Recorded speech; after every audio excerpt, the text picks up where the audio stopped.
আসসালামু আলাইকুম। ২,০০০ টাকা জরিমানা। আগে ছিল হচ্ছে ৩০০ টাকা। আহ, যদিও বা সেটি এর আগের যে ৩০০ টাকা জরিমানা ছিল সেটি অতটা কার্যকর হয়নি। তো এবার হচ্ছে ২,০০০ টাকা জরিমানা করা হয়েছে, ২,০০০ টাকা। এখন শুধু তো ২,০০০ টাকা জরিমানা জরিমানা করছি, কিন্তু কিসের ২,০০০ টাকা তা তো বলছি না, তাই না? বিষয়টা হচ্ছে যারা পাবলিক প্লেসে, অর্থাৎ মানুষের মধ্যে ধূমপান করবেন, সে সে সিগারেট হোক কিংবা বিড়ি হোক, ধূমপান করবেন, তাদের জন্য ২,০০০ টাকা জরিমানা। এটি এটি সম্ভবত ২০২৫-এর ডিসেম্বরে এই আইনটি পাশ হয়েছে। খুবই ভাল লাগছে। খুবই খুশি হয়েছি যে ২,০০০ টাকা করে জরিমানা করা হয়েছে, আলহামদুলিল্লাহ। আইন যেহেতু পাশ হয়েছে, তো সেক্ষেত্রে চাইবো যে এটি বাস্তবায়ন করা হোক, আইনটি বাস্তবায়ন করা হোক। কারণ আইন শুধু পাশ হলেই তো হবে না, তা বাস্তবায়ন করতে হবে। কারণ কিছু কিছু পাবলিক আছি আমরা, যারা একদম প্ল্যাটফর্মে, এরপর স্কুলের স্কুলের সামনে কিংবা জার্নি করার সময় মনে হয় যে না জানো কি একটি টানছি বা কি একটি খাচ্ছি ইত্যাদি। তো এরকম করবেন না, এরকম থেকে বিরত থাকুন। এরকম করলে, অর্থাৎ ওপেনে ধূমপান করলে, আপনি ওপেনে করেন কিন্তু মানুষের মধ্যে করা যাবে না। যদি মানুষের মধ্যে আপনি ধূমপান করেন তাহলে ২,০০০ টাকা জরিমানা। আর আমি খুব করে চাইবো যে এটি অতি দ্রুত বাস্তবায়ন করা হোক। যেহেতু পাশ হয়েছে, তা বাস্তবায়ন করা হোক। সেই সাথে যে বিষয়টি অনুরোধ করব সেটি হচ্ছে ব্যবসায়িক গন্ধের। দেখুন, আমাদের দেশে লোকাল ট্রেনে, আপনি যখন ট্রেনে যাতায়াত করবেন, লোকাল ট্রেনেও দেখবেন যে একজন ধূমপায়ী পান সিগারেট বিক্রি করছে, সঙ্গে ম্যাচও রেখেছে। তো সেখান থেকে ধূমপায়ীগণ সেটি কিনে ট্রেনের দরজায় দাঁড়িয়ে খাচ্ছে, মানে টানছে আর কি।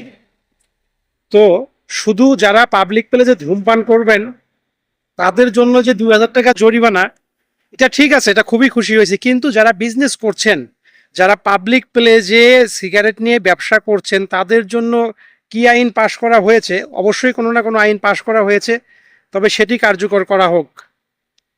কারণ আপনি দেখবেন যে স্টেশনের প্ল্যাটফর্মে সিগারেট বিক্রি করছে, ট্রেনে তো করছেই, স্টেশনের প্ল্যাটফর্মে সিগারেটের দোকান সিগারেট বিক্রি করছে। ইভেন হচ্ছে কলেজের কলেজের পাশে, প্রাইমারি স্কুলের পাশে, এরপর হচ্ছে হসপিটালের পাশে, এরপর ক্লিনিকের পাশে। তো এসব জায়গা থেকে ব্যবসায়িক দ্বন্দ্বে দূরে রাখতে হবে।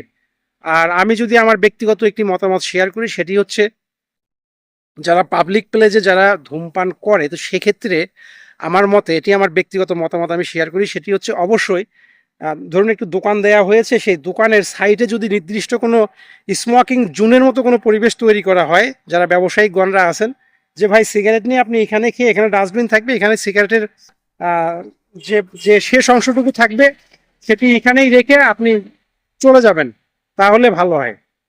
তো যাই হোক, সব মিলিয়ে এটি খুবই ভালো একটি উদ্যোগ নিয়েছেন সরকার। এর আগেও ছিল ৩০০ টাকা জরিমানা, এখন করেছেন ২,০০০ টাকা।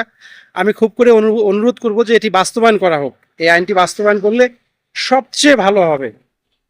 অন্তত ২, ৪, ৫ জনক যদি এই এই আইনের ধারা অনুযায়ী ধরে ২,০০০ টাকা করে জরিমানা করা হয়, দেখবেন যে অনেকেই যারা ধূমপায়ী আছে তারা নিজেরা একদম থেমে যাবে, পাবলিক প্লেসে যারা ধূমপান করবে না। সেই ক্ষেত্রে যারা ব্যবসা করছেন, যারা ব্যবসায়িক গণ আছেন, তাদেরও, তারা যদি, তাদের জন্য যে আইনটি পাশ করা হয়েছে, যতদূর আমি জানি যে তাদের জন্য যে আইন পাশ করা হয়েছে সেটি হচ্ছে অবশ্যই ট্রেনে কিংবা পাবলিক প্লেস থেকে একটু দূরে, বিশেষ করে হচ্ছে শিক্ষা প্রতিষ্ঠান, এরপর হচ্ছে হসপিটাল, জজ কোর্ট ইত্যাদি জায়গাগুলো থেকে একটু দূরে সিগারেটের ব্যবসা করতে হবে। তারাও যদি এরকম না করে, তাদেরও যে বিধান রয়েছে তাদেরকেও শাস্তির ব্যবস্থা করা হোক। সব মিলিয়ে ভালো হয়েছে, ভালো থাকবেন।